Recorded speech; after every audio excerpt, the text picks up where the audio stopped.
Hello दोस्तों, स्वागत है आपका अभी के अपने चैनल BRD क्लासेस पे। और दोस्तों, आज के इस वीडियो के अंदर हम लोग क्लास 10th केमिस्ट्री के चैप्टर 1 जिसका नाम है रासायनिक अभिक्रिया एवं समीकरण, इसके वन शॉट रिवीजन को करेंगे। और ये रिवीजन हम लोग PDF के साथ करेंगे।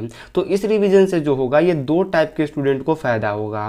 पहले तो वो जिन्होंने एक बार ये चैप्टर अच्छे तरीके से पढ़ लिया है और वो एक बार रिवीजन करना चाहते हैं, तो आप लोग क्या कीजिए 2x स्पीड पे इस वीडियो को चला लीजिए और आराम से बैठ जाइए, आपका रिवीजन हो जाएगा। और दूसरे टाइप के वो स्टूडेंट जिन्होंने न तो अभी तक ये चैप्टर पढ़ा है और न ही उन्होंने इसका नोट्स बनाया है, तो आप क्या कर सकते हो, अच्छे तरीके से पढ़ सकते हो वन शॉट में। बहुत जल्दी आपका सिलेबस भी कवर हो जाएगा और आप एक अच्छा सा नोट्स भी बना सकते हो। तो चलिए आज के इस वीडियो को हम लोग शुरू करते हैं। देखिए, ये जो चैप्टर है इसमें पहला टॉपिक आपको पढ़ना है कि रासायनिक अभिक्रिया क्या होता है, ठीक है। और ये क्वेश्चन डायरेक्ट पूछ देगा 2 नंबर में कि रासायनिक अभिक्रिया क्या होता है। तो आप लोग आंसर लिखिएगा कि जब कोई पदार्थ अकेले या अन्य पदार्थों के साथ क्रिया कर अपने से भिन्न यानी कि अपने से अलग गुण वाला एक या एक से अधिक नए पदार्थों का निर्माण करता है, तो इसे रासायनिक अभिक्रिया कहते हैं। तो देखिए, इसको समझने के लिए आप लोग कुछ ऐसे देख सकते हो कि मान लीजिए हमारे पास कोई एक पदार्थ है A, ठीक है, A नाम का एक पदार्थ है। उसके बाद हमारे पास एक और पदार्थ है जो जिसका नाम है B। अब ये दोनों पदार्थ क्या करते हैं, तो आपस में क्रिया करते हैं और क्रिया करने के बाद एक नया पदार्थ A इंटू B बनाते हैं। तो यहाँ पे आप लोग साफ देख सकते हो कि दो अलग अलग पदार्थ आपस में क्रिया कर रहे हैं और क्रिया करने के बाद तीसरा पदार्थ बन रहा है। तो ये जो तीसरा पदार्थ बना है इसका जो गुण होगा ये इन दोनों पदार्थ के गुण से बिल्कुल ही भिन्न होगा यानी कि अलग होगा। वैसे इसका एक और एग्जाम्पल लिया जाता है, जैसे कि मान लीजिए कि हमारे पास एक बड़ा पदार्थ है जिसका नाम है A इंटू B। अब ये A इंटू B क्या करता है, तो ये अकेले ही क्रिया करता है और अकेले ही क्रिया करके दो अलग अलग पदार्थ बनाता है। पहला बनाता है A और दूसरा बनाता है B। तो यहाँ पे जो ये दोनों पदार्थ बना है, इन दोनों पदार्थ का जो गुण होगा ये इस पदार्थ से बिल्कुल ही भिन्न होगा यानी कि अलग होगा। तो होप करते हैं कि रासायनिक अभिक्रिया आप लोग समझ गए होंगे। अब देखिए, अगला जो आपको बताया गया है वो ये बताया गया है कि इनमें भाग लेने वाले पदार्थ को अभिकारक तथा इसके फलस्वरूप बने नए पदार्थ को प्रतिफल कहते हैं। तो देखिए, यहाँ पे तो मैंने आपको क्या बताया था, तो मैंने आपको बताया था कि A नाम का पदार्थ B से अभिक्रिया करता है और ये दोनों आपस में अभिक्रिया करके A इंटू B बनाते हैं। तो यहाँ पे देखिए, अभिक्रिया के अंदर भाग कौन ले रहा है, तो अभिक्रिया के अंदर A और B भाग ले रहे हैं। तो इन दोनों A और B को क्या कहेंगे, तो जो भाग लेता है उसको अभिकारक कहेंगे। तो ये हो गया हमारा अभिकारक। उसके बाद इन दोनों के अभिक्रिया के फलस्वरूप ये बन रहा है हमारा एक नया पदार्थ। तो ये जो नया पदार्थ बन रहा है इस नया पदार्थ को हम लोग प्रतिफल कहते हैं। तो ये दो लाइन भी आपको समझ में आ गया और यहाँ से ऑब्जेक्टिव क्वेश्चन आपके बन जाएंगे। अब देखिए, आगे अगला जो टॉपिक आपको दिया गया है उसको कहते हैं रासायनिक अभिक्रिया के कुछ विशेषता। तो यहाँ पे आपको रासायनिक अभिक्रियाओं के कुछ विशेषताओं के बारे में पढ़ना है। पहला विशेषता आपको बताया गया है गैसों की उत्पत्ति। तो बहुत सारी ऐसी रासायनिक अभिक्रिया होती है जो अगर हो गई तो उस रासायनिक अभिक्रिया के फलस्वरूप कुछ गैस की उत्पत्ति हो जाती है, ठीक है। उसके बाद दूसरी विशेषता आपको बताई गई है अवक्षेप का बनना। तो अवक्षेप क्या होता है, ये कैसे बनता है आप लोग बाद में जानिएगा। पहले आप लोग ये जान लीजिए कि अवक्षेप का बनना जो है ये रासायनिक अभिक्रिया की कुछ विशेषताओं में से एक है। उसके बाद है ताप में परिवर्तन। तो अगर रासायनिक अभिक्रिया हो रही है तो पदार्थों का जो तापमान है वो बढ़ भी सकता है और घट भी सकता है, मतलब तापमान में भी परिवर्तन हो सकता है। उसके बाद अगला विशेषता है रंग में परिवर्तन। तो रंग में परिवर्तन भी हो जाता है रासायनिक अभिक्रिया के दौरान, क्योंकि ये इसकी एक विशेषता है। उसके बाद है अवस्था में परिवर्तन। तो अवस्था आप लोग जानते हो ठोस, द्रव्य, गैस। तो इन तीनों में भी परिवर्तन हो सकता है, ठीक है। तो ये आप लोग देख सकते हो कि ये कुछ गुण है रासायनिक अभिक्रिया की। यहाँ से भी ऑब्जेक्टिव क्वेश्चन आपके उठा लिए जाते हैं। अब आइए आगे आपको क्या पढ़ना है, तो आगे आपको पढ़ने के लिए दिया गया है रासायनिक समीकरण। अब ये रासायनिक समीकरण क्या होते हैं, तो यहाँ पे दिया गया है कि रासायनिक अभिक्रिया में भाग लेने वाले पदार्थों का उसके संकेत एवं सूत्र द्वारा निरूपण ही रासायनिक समीकरण कहलाता है। तो देखिए, इतना तो आपने पढ़ लिया कि रासायनिक अभिक्रिया क्या होता है। तो रासायनिक अभिक्रिया में होता यह है कि कुछ पदार्थ भाग लेते हैं और उसके फलस्वरूप कुछ पदार्थ बनते भी हैं। तो वो जो पदार्थ होते हैं उनका कोई ना कोई संकेत होता है या फिर कोई ना कोई सूत्र होता है। तो अगर उन्हीं सूत्रों के द्वारा हम लोग उस रासायनिक अभिक्रिया में भाग लेने वाले सभी पदार्थों को निरूपित कर दे तो वो क्या कहलाएगा, तो वो रासायनिक समीकरण कहलाएगा। मतलब अभिक्रिया में जो जो पदार्थ भाग ले रहा है आप उसका संकेत और सूत्र पता कीजिए और उसके द्वारा उसको निरूपित कर दीजिए तो आपको जो मिलेगा उसी को हम लोग रासायनिक समीकरण कहेंगे। ठीक है, अब देखिए अगला टॉपिक आपको दिया गया है कि रासायनिक समीकरण दो प्रकार के होते हैं। तो अभी हमने जाना कि रासायनिक समीकरण क्या होता है और अब हमें पता लग रहा है कि ये जो होता है रासायनिक समीकरण ये दो प्रकार का होता है। पहला होता है संतुलित रासायनिक समीकरण और दूसरा होता है असंतुलित रासायनिक समीकरण। तो चलिए अब हम लोग इन दोनों को जानते हैं कि ये दोनों कौन होते हैं। तो यहाँ पे सबसे पहले हम लोग ये जानेंगे कि संतुलित रासायनिक समीकरण क्या होता है। तो यहाँ पे दिया गया है कि वैसा रासायनिक समीकरण जिसमें भाग लेने वाले पदार्थों की परमाणु संख्या तीर चिन्ह के दोनों ओर समान होते हैं। तो देखिए एक ऐसा समीकरण लीजिए जिसमें जो भी पदार्थ भाग ले रहे हैं या फिर जो भी पदार्थ बन रहे हैं उन पदार्थों की जो परमाणु संख्या यानी कि एटॉमिक नंबर है ये दोनों यानी कि तीर चिन्ह के दोनों साइड मतलब लेफ्ट साइड और राइट साइड दोनों ओर क्या होना चाहिए, बिल्कुल समान होना चाहिए। उसके देखिए अगला है असंतुलित रासायनिक समीकरण। तो ये वैसा रासायनिक समीकरण है जिसमें भाग लेने वाले पदार्थों की परमाणु संख्या तीर चिन्ह के दोनों ओर समान न हो यानी कि असमान हो, तो उसे हम लोग क्या कहेंगे, असंतुलित रासायनिक समीकरण कहेंगे। अब देखिए इस असंतुलित रासायनिक समीकरण को हम लोग संतुलित रासायनिक समीकरण में कन्वर्ट करते हैं। अब ये क्यों करते हैं तो ये आपको बाद में पता लगेगा, लेकिन इसको कैसे करते हैं तो इसको मैं किसी और वीडियो के अंदर बता दूंगा। बस आप लोग इतना जान लीजिए कि असंतुलित रासायनिक समीकरण को हमें संतुलित रासायनिक समीकरण में बदलना जरूरी होता है।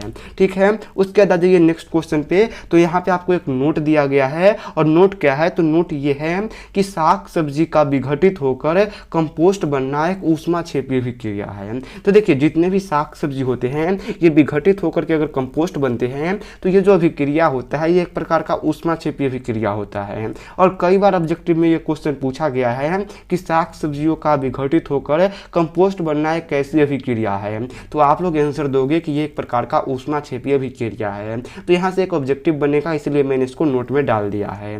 अब देखिए अब आपको अगला टॉपिक पढ़ना है रासायनिक समीकरण लिखने के नियम। तो इतना तो आप लोग जान गए कि रासायनिक अभिक्रिया से ही रासायनिक समीकरण लिखा जाता है, लेकिन इसके लिखने के कुछ नियम होते हैं। तो कौन कौन नियम होते हैं वही हम लोग जानते हैं। देखिए पहला नियम आपको बताया गया है कि अभिकारकों को तीर चिन्ह के बाईं ओर लिखा जाता है। तो देखिए इतना तो आप लोग जान गए कि अभिकारक क्या होता है, तो जो भाग लेता है अभिक्रिया में उसको अभिकारक कहते हैं। अब ये जो अभिकारक है अगर आपको इसको संकेत और सूत्र के द्वारा लिखना है तो जो तीर चिन्ह होगा उसके लेफ्ट साइड यानी कि बाईं ओर आप लोग लिखोगे। वैसे ही देखिए दूसरा नियम आपसे ये कहता है कि उत्पाद को तीर चिन्ह के दाईं ओर लिखा जाता है। उत्पाद का मतलब क्या हुआ, तो उत्पाद का मतलब हो गया प्रतिफल। तो अगर प्रतिफल को आप लोग संकेत और सूत्र के द्वारा दिखाना चाहते हो तो ये आप लोग दिखाओ, लेकिन तीर चिन्ह के किस साइड दिखाओ, तो तीर चिन्ह के दाएं साइड दिखाओ। उसका तीसरा जो है वो ये नियम है कि अभिकारकों और उत्पादों के बीच तीर चिन्ह दिया जाता है। तीर चिन्ह क्या करता है, तो तीर चिन्ह अभिक्रिया की दिशा को बताता है। तो देखिए ये हो गया हमारा एक साइड अभिकारक मतलब जो भाग ले रहा है अभिक्रिया के अंदर, और ये हमारा बी साइड क्या हो गया, प्रतिफल हो गया।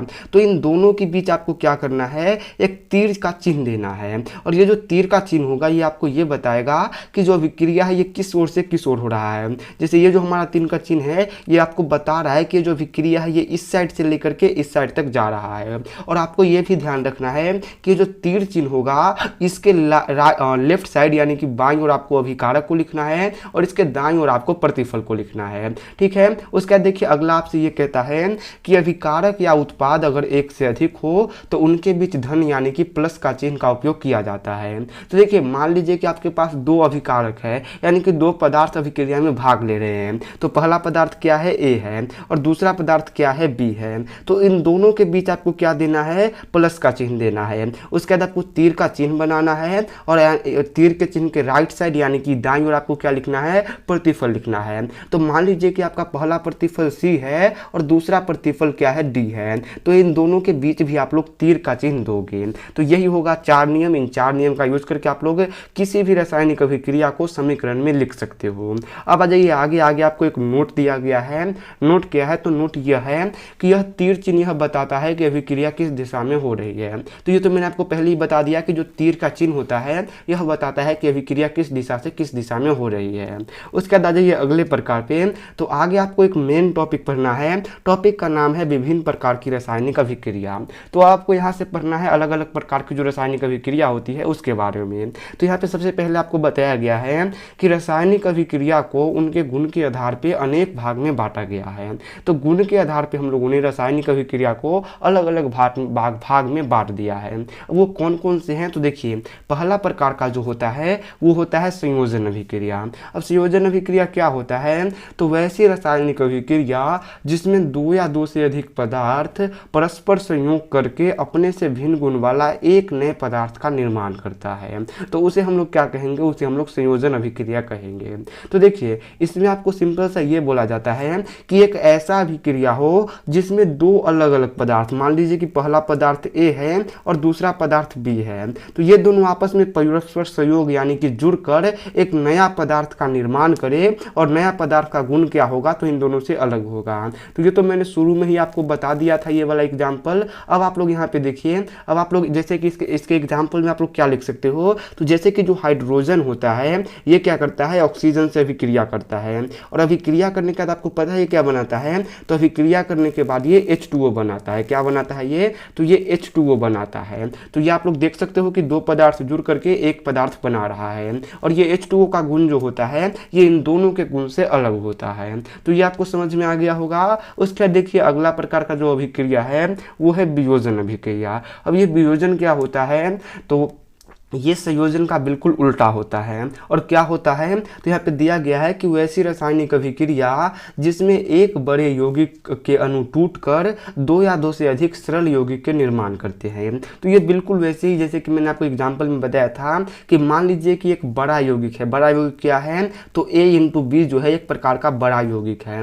अब ये क्या करते हैं, तो आपस में ही क्रिया करके यानी कि टूट करके दो या दो से अधिक क्या बनाते हैं, तो छोटे छोटे अणु, मान लीजिए कि एक बना रहा है A और एक बना रहा है बी। तो यहाँ पे आपको साफ पता चलता है कि एक बड़ा पदार्थ टूट करके दो छोटे छोटे पदार्थ बना रहे हैं। तो इसी को हम लोग क्या कहते हैं, वियोजन। वियोजन जो शब्द है इसका मतलब होता है टूटना, तो यहाँ पे टूटने का काम होता है, इसलिए इसका नाम वियोजन है। वियोजन को ही अपघटन अभिक्रिया भी कहा जाता है। उसके बाद आइए अगला प्रकार की अभिक्रिया, तो अगला है विद्युत उपघटन अभिक्रिया।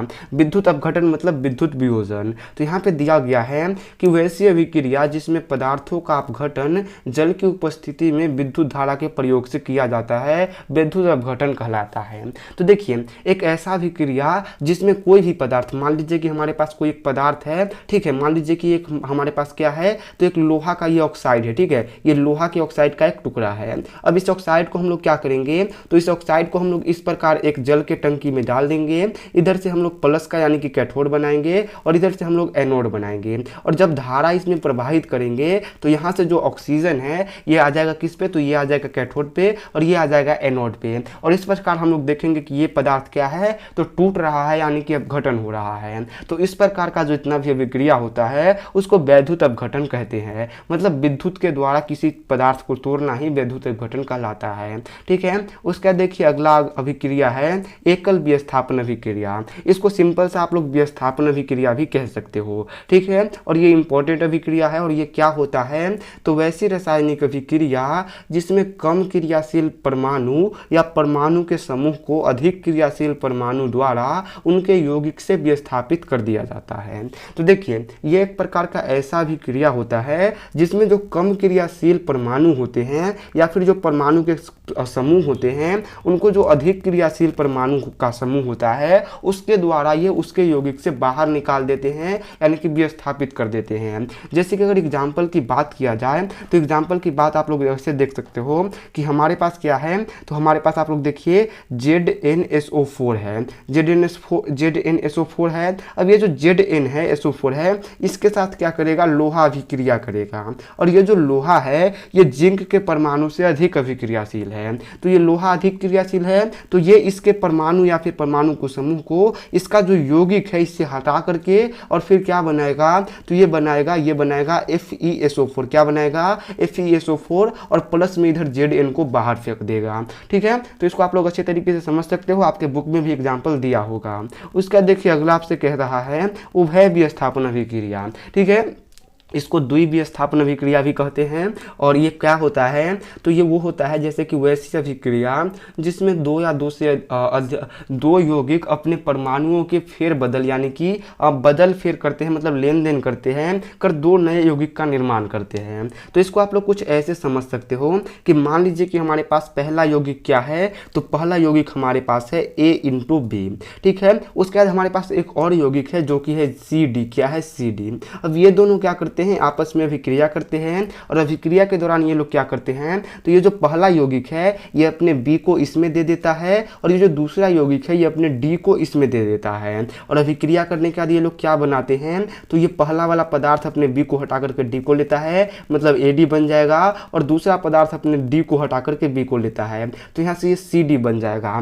तो यहाँ पे आप लोग साफ साफ देख सकते हो कि इसमें दो अलग अलग यौगिक क्या करते हैं, तो अपने परमाणु जो होता है उनका ये आपस में फेरबदल कर लेते हैं, और फेरबदल करने के बाद इनका अलग अलग दो नया पदार्थ बन करके तैयार हो जाता है। तो इस प्रकार की अभिक्रिया को द्विविस्थापन या फिर उभय विस्थापन अभिक्रिया कहते हैं। उसके बाद देखिए अगला अभिक्रिया है अवक्षेप अभिक्रिया, बहुत ही इंपॉर्टेंट अभिक्रिया है। और ये कौन होते हैं, तो वैसी रासायनिक अभिक्रिया जिसमें कोई पदार्थ ठोस के रूप में विलयन से पृथक हो जाए उसे क्या कहते हैं, तो उसे अवक्षेप अभिक्रिया कहते हैं। तो देखिए एक ऐसा अभिक्रिया हो जिसमें अगर कोई पदार्थ ठोस के रूप में, मतलब ठोस आप लोग जानते हो ठोस द्रव्य गैस, तो ठोस के रूप में उसका जो विलयन होगा ये अपने विलयन से पृथक यानी कि अलग हो जाएगा, तो उस प्रकार की अभिक्रिया को हम लोग क्या कहेंगे, उस प्रकार की अभिक्रिया को हम लोग कहेंगे अवक्षेप अभिक्रिया, ठीक है, अवक्षेप अभिक्रिया। और बहुत ही ज़्यादा ये इंपॉर्टेंट होता है। उसके बाद अगला आपसे है उदासीनीकरण अभिक्रिया, तो ये भी बहुत ही अच्छा अभिक्रिया है,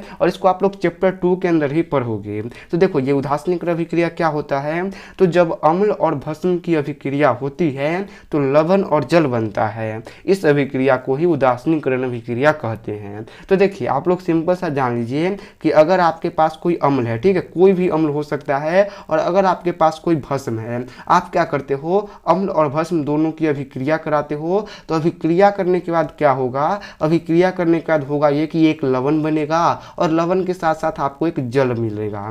तो ये जो अभिक्रिया होता है इसी अभिक्रिया को हम लोग क्या कहेंगे, इसको ही हम लोग कहेंगे उदासीनीकरण अभिक्रिया। अब इसको उदासीनीकरण क्यों कहते हैं, तो ये आप लोग चैप्टर 2 में जानोगे, अभी तक आप लोग बस इतना जान लो, ठीक है। उसके बाद बढ़ते हैं अगले प्रकार की अभिक्रिया की। तो अगला प्रकार का अभिक्रिया है प्रकाश रासायनिक अभिक्रिया।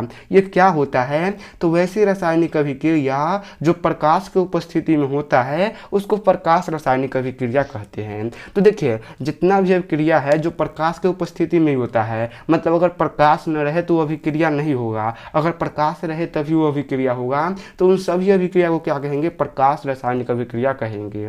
जैसे कि अब मैं आपको एग्जांपल दे सकता हूँ कि प्रकाश संश्लेषण की जो क्रिया है, जिसमें जितने भी पेड़ पौधे होते हैं ये अपना भोजन किसके द्वारा बनाते हैं, तो प्रकाश संश्लेषण के द्वारा बनाते हैं। अब ये जो प्रकाश संश्लेषण की क्रिया है ये सूर्य यानी कि प्रकाश की उपस्थिति में नहीं हो सकता है, तो इसको हम लोग क्या कहेंगे, प्रकाश रासायनिक अभिक्रिया कहेंगे।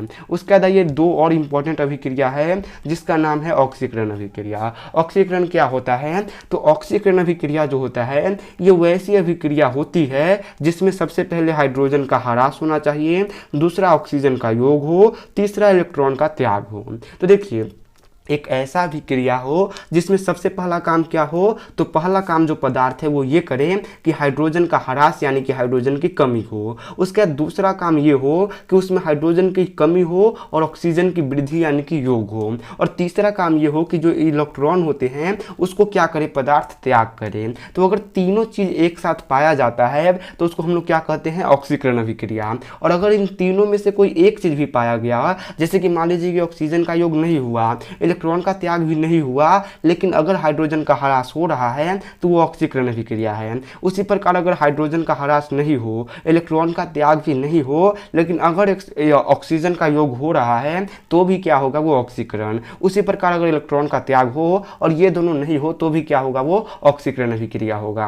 होप कि आप लोग समझ गए होंगे। उसके बाद ऑक्सीकरण का ही उल्टा एक अभिक्रिया होता है अवकारक अभिक्रिया। अवकारक अभिक्रिया क्या होता है, तो ये वैसी अभिक्रिया होती है, जो क्या होता है, तो वैसी अभिक्रिया होती है जिसमें इसमें भी 3 काम होता है। पहला काम ये होना चाहिए कि ऑक्सीजन का ह्रास यानी कि ऑक्सीजन की कमी होनी चाहिए। दूसरा काम ये होना चाहिए कि हाइड्रोजन का योग यानी कि हाइड्रोजन की वृद्धि होनी चाहिए। और तीसरा काम इसमें इलेक्ट्रॉन को ग्रहण होना चाहिए। तो ये आप लोग साफ साफ देख सकते हो कि ये ऑक्सीकरण का उल्टा है। ऑक्सीकरण में क्या था, तो ऑक्सीकरण में ये था कि हाइड्रोजन का ह्रास हो यानी कि हाइड्रोजन की कमी हो, और इसमें क्या है, तो इसमें हाइड्रोजन का योग है। उसी प्रकार ऑक्सीकरण में क्या था, तो ऑक्सीजन की वृद्धि यानी कि योग हो, और इसमें ऑक्सीजन का ह्रास यानी कि कमी होना चाहिए। उसमें इलेक्ट्रॉन को ग्रहण त्याग करना था, इसमें इलेक्ट्रॉन को ग्रहण किया जाता है। तो ये दोनों बिल्कुल एक दूसरे के उल्टे होते हैं। उसका देखिए एक नोट में बहुत ही बेहतरीन आपको दिया गया है कि जब ये दोनों अभिक्रिया साथ साथ होती है तो इसे रेडॉक्स अभिक्रिया कहते हैं।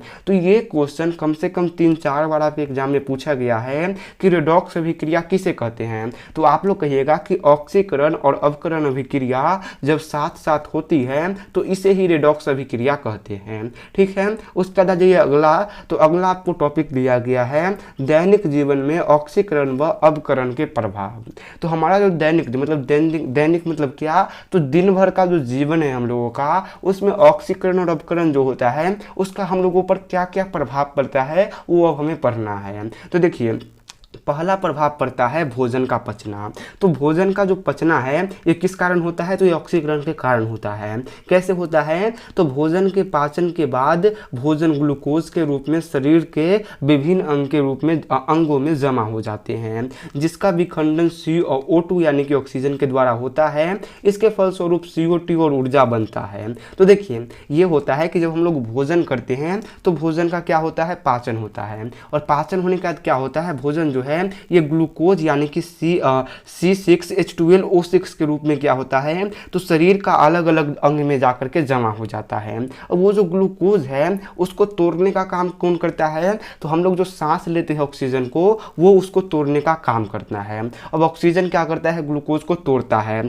जैसा कि आप लोग यहाँ पे देख सकते हो ये है ग्लूकोज, इसको ऑक्सीजन यानी कि 6O2 तोड़ रहा है। और तोड़ने के बाद क्या होता है, तो तोड़ने के बाद ये होता है कि आपको कार्बन डाइऑक्साइड गैस यानी कि यहाँ पे आप लोग देख सकते हो कार्बन डाइऑक्साइड गैस मिलता है, और साथ ही हम लोग को ऊर्जा मिलता है। उस ऊर्जा की हेल्प से हम लोग क्या कर पाते हैं, तो कोई भी काम कर पाते हैं। तो इस प्रकार से हमें कार्बन डाइऑक्साइड गैस और ऊर्जा बनता है। तो पहला काम आप लोगों ने देख लिया ऑक्सीजन का। उसका देखिए दूसरा काम है भोजन का दुर्गंधित होना। तो ये आपने नोटिस किया होगा कि अगर आप बहुत देर तक भोजन बना करके छोड़ दोगे, मतलब मान लीजिए कि सुबह सवेरे भोजन बन गया है, तो शाम के साथ होते होते क्या होता है, भोजन गर्मी के दिन में दुर्गंधित हो जाता है और वो भोजन खराब हो जाता है। तो क्यों होता है आप लोग जानिए।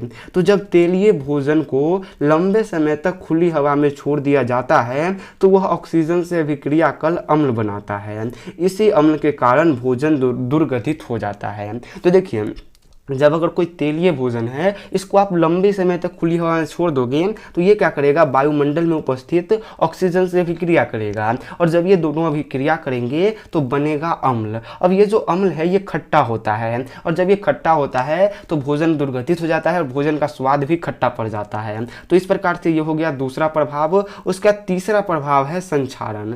संक्षारण का मतलब होता है जंग लगना। तो जंग भी इसी कारण लगता है। अब कैसे लगता है, तो देखिए लोहे को खुली वातावरण में छोड़ देने पर वह ऑक्सीजन से अभिक्रिया कर अपने ऊपर एक भूरे रंग की परत बना लेता है, जिसे संक्षारण या जंग कहते हैं। तो देखिए अगर आप लोग लोहे के एक टुकड़े को बहुत देर तक खुली वातावरण में छोड़ दोगे तो ये ऑक्सीजन से और थोड़ा बहुत पानी से अभिक्रिया कर लेगा, और अभिक्रिया करने के बाद क्या होगा, तो वो जो लोहा का जंग है उसके ऊपर एक भूरा रंग का परत चढ़ जाता है, और ये जो परत है ये उसकी गुणवत्ता को खराब कर देता है, और इसे हम लोग कहते हैं जंग लगना। अब जंग लगने से बचाने के कुछ उपाय आप लोग कमेंट में बता सकते हो। उसके बाद देखिए अगला टॉपिक जो है वो है दहन और ज्वाला। यहाँ से बहुत कम क्वेश्चन आते हैं लेकिन फिर भी आपको ये पढ़ना चाहिए नॉलेज के लिए।